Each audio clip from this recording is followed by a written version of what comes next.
De hecho, en la Iglesia Católica hay sacerdotes casados, todo el rito oriental es casado, todo el rito oriental. Acá en la curia tenemos uno, hoy mismo me lo crucé, que tiene su señora, su hijo, viene, va.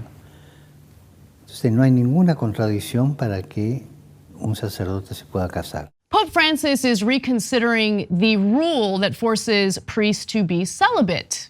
Now, that's interesting. I'm sure that priests were forced to be celibate for good reason. It's a core part of their religion, right?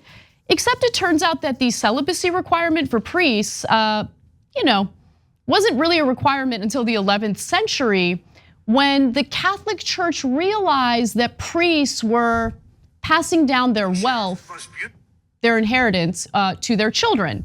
Can't have that happen. They wanted to ensure that the money stayed with the church. So in the early 11th century, Pope Benedict VIII responded to the decline in priestly morality by issuing a rule prohibiting the children of priests from inheriting property. A few decades later, Pope Gregory VII issued a decree against clerical marriages. Interesting. So now the Pope is like, maybe we scrap this whole celibacy rule. Why? Why would he want to do that? Could it be that they're having difficulty finding priests? There's a labor shortage in the Catholic Church, everybody.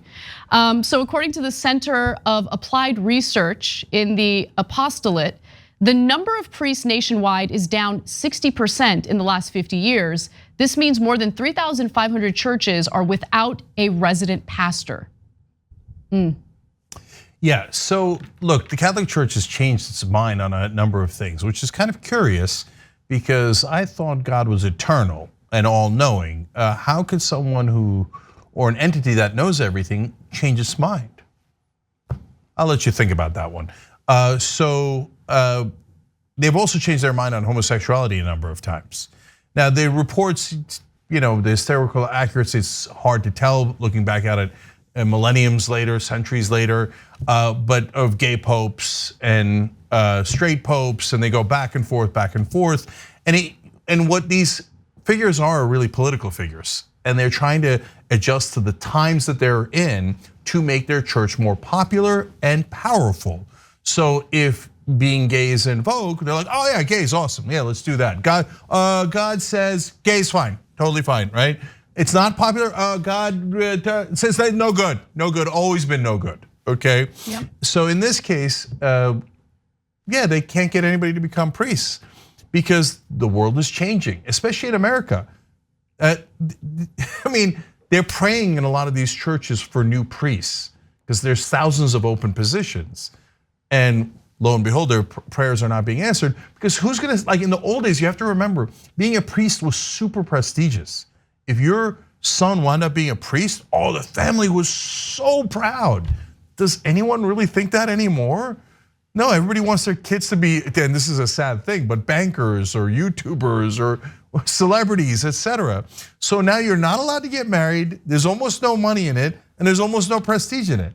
Yeah, of course, it's gonna be hard to get people to sign up. In other words, the rules of the religion change depending on what is beneficial to the church at any given time.